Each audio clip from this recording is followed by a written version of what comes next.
আসো, তোমরা আসো, আসো আসো আসো। ছবি দিচ্ছে, 1 মিনিট 1 মিনিট ছবি নেবে, তারপরে শুরু করবে।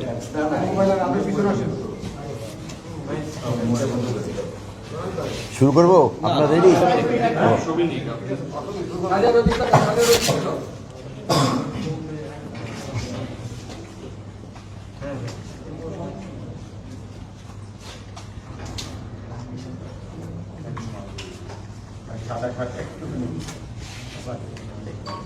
বুঝে গেছে? এটা কি লিখছো? মানি লন্ডারিং এর টাকা, ঠিক আছে, গণ আতঙ্ক, প্যানিক সরবরাহ, এইসবগুলো ঠিক আছে। ডেভিড হান্টের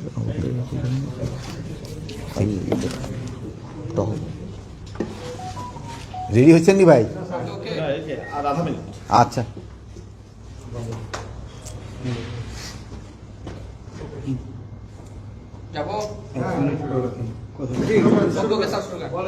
বিসমিল্লাহির রহমানির রহিম।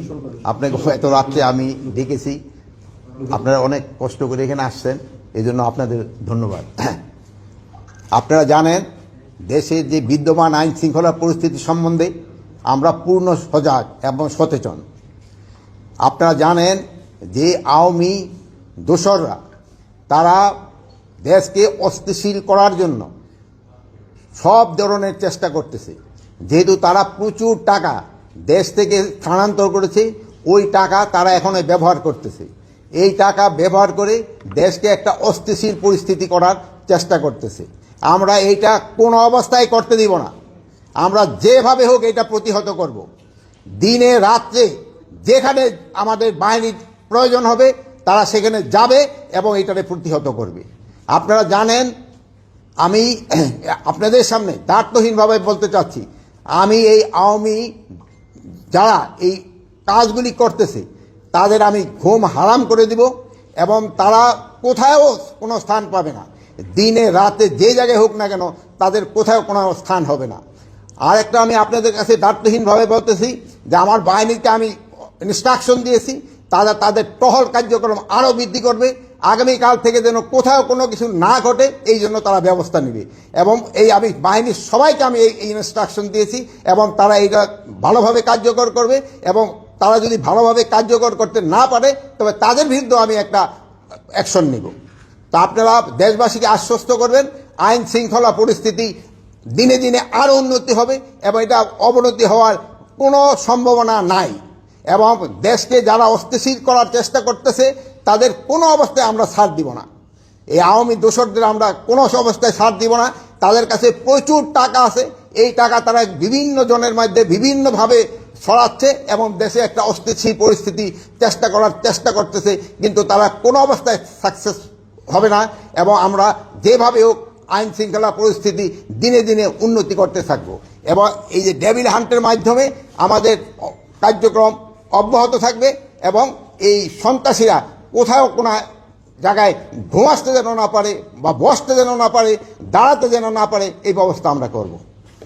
মাননীয় উপদেষ্টা, আমাকে শেষ হয়েছে, আমরা প্রশ্ন করবো। হ্যাঁ, বলেন। আচ্ছা, আপনি জানেন কি আজকেও দুটি ছিনতাইয়ের ঘটনা ঘটেছে এবং একজনকে একেবারে ওপেন ভাবে 4টি গুলি করে তার থেকে 160 ভরি স্বর্ণ ছিনতাই করার ঘটনা ঘটেছে।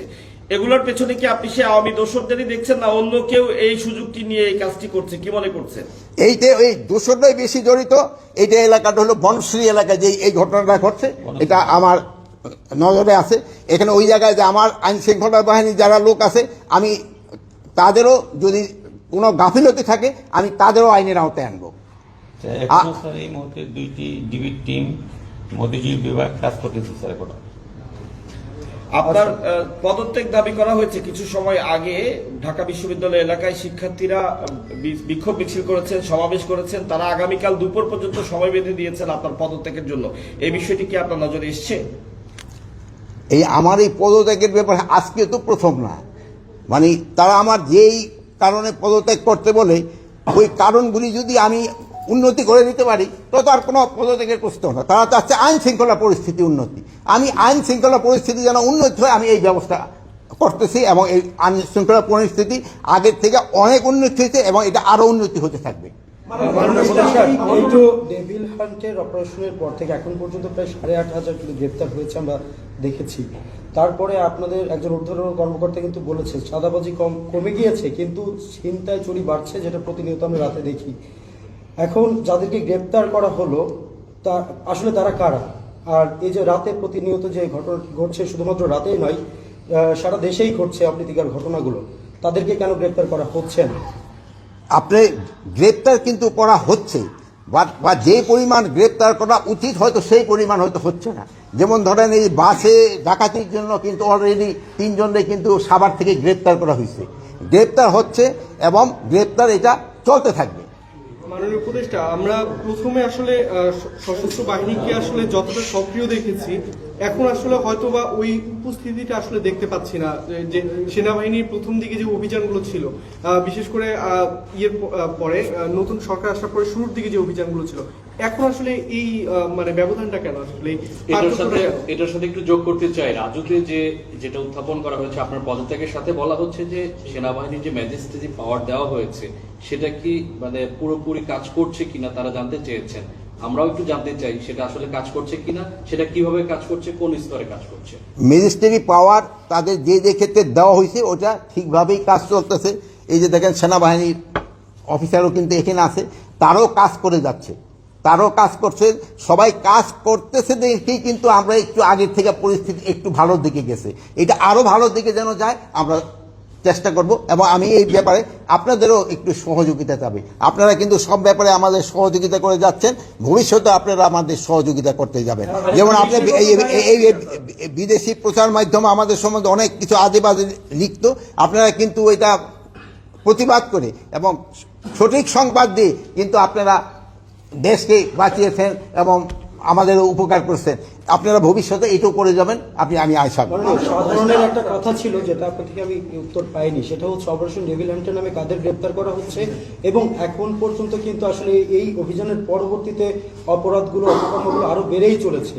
এই বিষয়টা যদি একটু ডেভিল হান্টের আওতায় সন্ত্রাসীদের গ্রেপ্তার করা হচ্ছে, যারা সন্ত্রাসী, যারা সন্ত্রাস কর্মকাণ্ডের সাথে জড়িত তাদেরই গ্রেপ্তার করা হচ্ছে। এখন এই যে একটা ঘটনা ঘটছে, এটা যেন কোনো একটা ঘটনা যেন না ঘটে, এই জন্য আমরা ব্যবস্থা নিব। শুরু থেকে আমরা বিভিন্ন ছিনতাইয়ের ঘটনা যা দেখেছি, যে মোটরসাইকেলে করে 3 জন বা 2 জন মিলে এসে তারা 3-4টি মোটরসাইকেল করে নিয়ে এসে ছিনতাই কাজটি করছে। তো এই মোটরসাইকেলে একাধিক ব্যক্তি চলাচলের ব্যাপারে এ ধরনের আলাদা কোনো নির্দেশনা কি আপনারা চিন্তা করছেন, দেবেন কিনা? এই ব্যাপারে মোটরসাইকেলে যেন হেলমেট পরা অবস্থায় ছাড়া কেউ যেন না চড়ে, এবং 2 জনের বেশি যেন না চড়ে, এটার জন্য তো আমি অলরেডি ইনস্ট্রাকশন দেওয়া হয়েছে, এবং এটা যেন কার্যকারী হয়। ফারুক, এই যে তোমরা দেখবা যেন কোনো অবস্থায় এটা যেন কোনো না বর্তায়। মাননীয় উপদেষ্টা, শুধু ছিনতাই নয়, শিক্ষার্থীরা, বিশেষ করে নারী শিক্ষার্থীরা বলছে যে স্বরাষ্ট্র উপদেষ্টা এবং আইন উপদেষ্টা যখন দায়িত্ব নেয়, সবার আগে তাদের নারীদের নিরাপত্তার কথা চিন্তা করা উচিত ছিল। যে হারে ধর্ষণের সংখ্যা বেড়ে চলছে, তারা এটা নিয়ে উদ্বিগ্ন, এবং তারা বলছেন যে স্বরাষ্ট্র এবং আইন মন্ত্রণালয় থেকে তেমন কোনো উদ্যোগ নেওয়া হয়নি। কি বলবেন তাদের উদ্দেশ্যে? আর তাদের উদ্দেশ্যে বলবো, আমার মা বোনদের ভয়ের কোনো কারণ নেই, তাদের ব্যাপারে আমরা সব সময় কনসার্ন, এবং তাদের কোনো ধরনের যেন কোনো রকমের সমস্যা করতে না হয় এবারে আমরা সব সময় সজাগ আছি, এবং আইন শৃঙ্খলা বাহিনীও এই ব্যাপারে সব সময় সজাগ আছে। সবাই তো বলছে যে আপনার ব্যর্থতা আছে, আপনাকে পদত্যাগ করতে। আপনি কি আপনার নিজের ব্যর্থতা দেখেন, বা আপনি এতদিন পরেও যে আইন শৃঙ্খলা বাহিনী সক্রিয় করতে পারেনি, আপনার নিজের ব্যর্থতা দেখেন কিনা? এটা ক্ষেত্রে আপনারাই বলতে পারেন, আইন শৃঙ্খলা বাহিনী আমি যে অবস্থায় নিয়েছিলাম ওই অবস্থার থেকে কি সক্রিয় হয়েছে কি হয় নাই, এ ব্যাপারে আপনারাই আমার থেকে আরো ভালো বলতে পারবেন।